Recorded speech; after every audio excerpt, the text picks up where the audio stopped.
Hi everyone, welcome back to my channel. अगर आप channel पर नए हैं तो चैनल को सब्सक्राइब कर लीजिए, वीडियो को लाइक कर दीजिए और नोटिफिकेशन बेल आइकन को प्रेस कर दीजिए। इस चैनल पर आपको मिलती है बेस्ट करियर गाइडेंस, यूनिवर्सिटी से रिलेटेड सारे अपडेट्स, साथ ही में फोरेंसिक साइंस के स्पेशल लेक्चर्स। तो जल्दी से सब्सक्राइब कर लीजिए, लाइक कर दीजिए और वीडियो को शेयर करना मत भूलिएगा। Hi everyone, welcome back to my channel. I hope you all are doing good. इस वीडियो में हम बात करेंगे आसाम यूनिवर्सिटी में क्या क्या कोर्सेज ऑफर करे जाते हैं और साथ ही में क्या डोमेन्स आपको सिलेक्ट करने पड़ेंगे उस पर्टिकुलर कोर्स में अगर आप एडमिशन लेना चाहते हो तो, और उनका एलिजिबिलिटी क्राइटेरिया क्या है। हम उन सभी चीजों के बारे में डिस्कशन करेंगे। वीडियो को पूरा देखेगा और अगर आप चैनल पर नए सब्सक्राइब करना मत भूलना और वीडियो को लाइक करेगा। तो देखिए, यहाँ पर हम आते हैं आसाम यूनिवर्सिटी को हम ओपन करते हैं तो आप देख सकते हो यहाँ पर लिखा हुआ है डिग्री कौन सी ऑफर की जाती है। तो सबसे पहले जिसके बारे में हम बात करने वाले हैं, तो सबसे पहले नंबर पर जो डिग्री आती है वो है integrated bachelor and masters in social science. ये एक इंटीग्रेटेड कोर्स है, मतलब बीएसडब्ल्यू और एमएसडब्ल्यू कंबाइंड ये 5 साल का इंटीग्रेटेड कोर्स है। ठीक है, 3 साल का बीएसडब्ल्यू और 2 साल का एमएसडब्ल्यू। और अगर आप अलग अलग भी करते हो तब भी ये 5 साल में ही कंप्लीट होता है कोर्स। पर अगर आप एक साथ करना चाहते हो तो आप इस यूनिवर्सिटी में एक बार टेस्ट दे के और एक बार में एडमिशन ले सकते हो। तो यहाँ पर आप देखो, इसके लिए आपको क्या डोमेन्स लेने हैं। सबसे पहले आपको इंग्लिश लेना है। ठीक है, सबसे पहले आपको लैंग्वेज टेस्ट देना है इंग्लिश, और जनरल टेस्ट देना है। और थर्ड दिया है any domain specific, any 2 domain specific subject. आप जितने भी डोमेन्स दिए हैं ना, 26-27 डोमेन दिए, उनमें से कोई भी 2 सब्जेक्ट दे दो। इसमें आपको ऐसे कोई फिक्स नहीं है कि आपको फिजिक्स देना है, मैथ्स देना है, केमिस्ट्री, कोई भी दे दो, आप अपनी मर्जी से दे दो। जो भी आपका मन हो, जो भी आपको सब्जेक्ट इजी लग रहा हो वो दे दो। ठीक है, तो इंग्लिश और जनरल टेस्ट तो देना ही है, साथ ही में कोई भी 2 आप यहाँ पे डोमेन्स दे दो। अब हम इसके बाद में देखो बात करेंगे कि एलिजिबिलिटी क्राइटेरिया क्या है। तो यहाँ पर candidates who has pass higher secondary, यानी कि आपने 12th की हो, विच 55% मार्क्स आपके मिनिमम हो। ठीक है, 55% मार्क्स आपके होने चाहिए। यहाँ पे लिखा है are eligible for admission to 5-year integrated post graduate course in social science.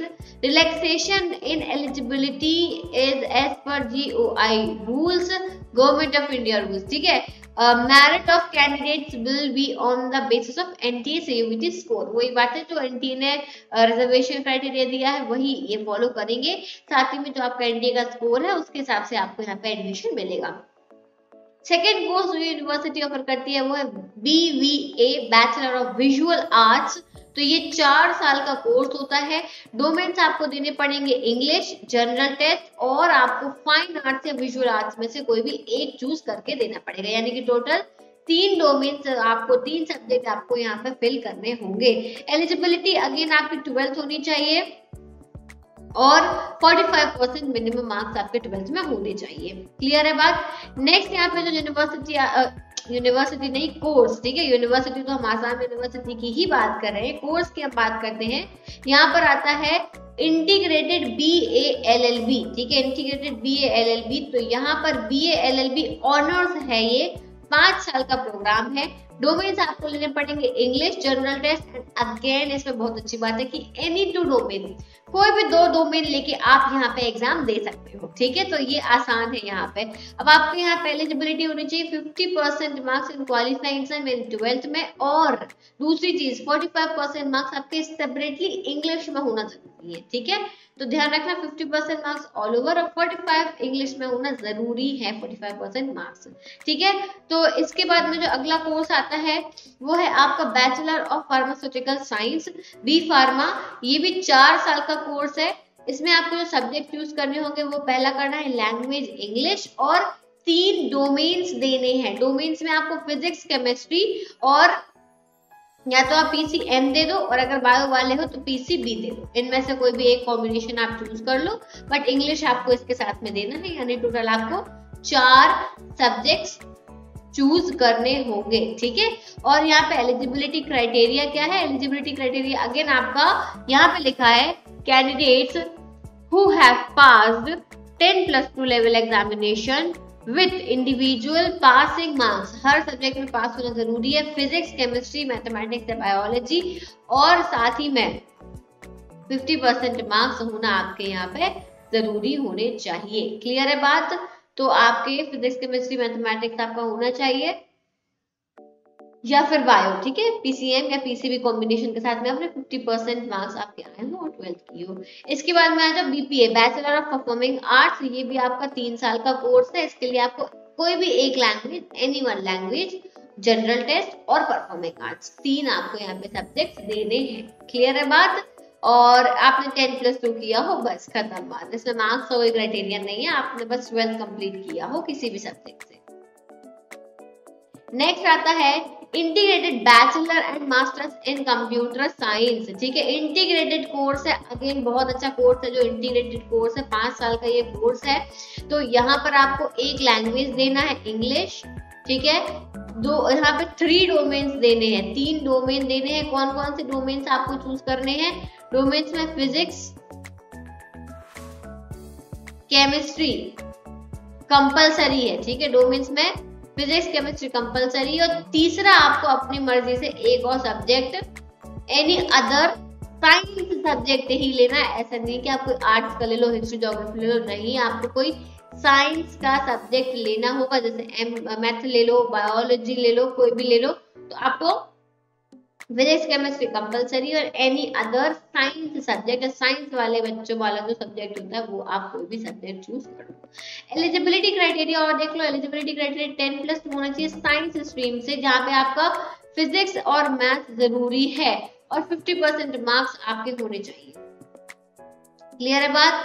ये आपका बहुत ज्यादा जरूरी यहाँ पर एलिजिबिलिटी क्राइटेरिया दिया हुआ है कि आप साइंस स्ट्रीम के होने चाहिए। नेक्स्ट आते हैं इंटीग्रेटेड बीएससी बीएड कोर्स। जब हम इंटीग्रेटेड बीएससी बीएड की बात करते हैं तो ये भी 4 साल का कोर्स होता है, और यहाँ पर आपको जो डोमेन्स लेने पड़ेंगे इस एग्जाम को देने के लिए वो है इंग्लिश, और 3 domain specific of which are teaching aptitude आपको लेना पड़ेगा, ठीक है, considered as mandatory teaching aptitude, ठीक है, समझ गए। एक इंग्लिश देना है, एक आपको टीचिंग एप्टीट्यूड देना है, और क्या देना है, और हम देख लेते हैं यहाँ पर, candidate desiring admission to honours course in physics should have physics and maths, ठीक है। अब फिर तीसरा आपको देना है यहाँ पर फिजिक्स, मैथमेटिक्स एंड केमिस्ट्री, ठीक है। ये 3 आपको यहाँ पे, इतने 4 टोटल आपको यहाँ पे डोमेन सिलेक्ट करने होंगे इंटीग्रेटेड बीएससी बीएड के लिए। अब यहाँ पर एलिजिबिलिटी क्या है? Candidate with a minimum of 50% in higher secondary, मतलब कि आपने साइंस स्ट्रीम से 12th की हो विद आपका 50% मार्क्स, ठीक है, दैट्स इट। ये एलिजिबिलिटी क्राइटेरिया इसका है, ठीक है। आगे बढ़ते हैं, हम आते हैं इंटीग्रेटेड बीएससी बीएड में। तो इंटीग्रेटेड बीएससी बीएड 4 साल का कोर्स है, और आपको यहाँ पे डोमेन्स में लेना है एक लैंग्वेज जिसमें आपको इंग्लिश लेना है, और 3 अगेन डोमेन जिसमें आपको टीचिंग एप्टीट्यूड कंपलसरी है, और ऑनर्स केमिस्ट्री ऑनर्स यहाँ पे है, तो इसलिए आपको केमिस्ट्री, फिजिक्स और मैथ्स, ठीक है, ये सब्जेक्ट्स आपको यहाँ पे लेने पड़ेंगे। अगेन 50% मार्क्स होना चाहिए साइंस स्ट्रीम से, बस यही इसका एलिजिबिलिटी क्राइटेरिया है। इंटीग्रेटेड बीएससी बीएड, अब इसमें देखो यहाँ पे ध्यान रखना, integrated BSc BEd physics honours में, integrated BSc BEd chemistry honours में, और integrated BSc BEd zoology honours में, और आखिरी है integrated BSc BEd botany honours में, ठीक है। तो आपको किस चीज में ऑनर्स करना है वो आपको स्पेसिफिक सब्जेक्ट, उससे ही आपको डोमेन सिलेक्ट करना पड़ेगा।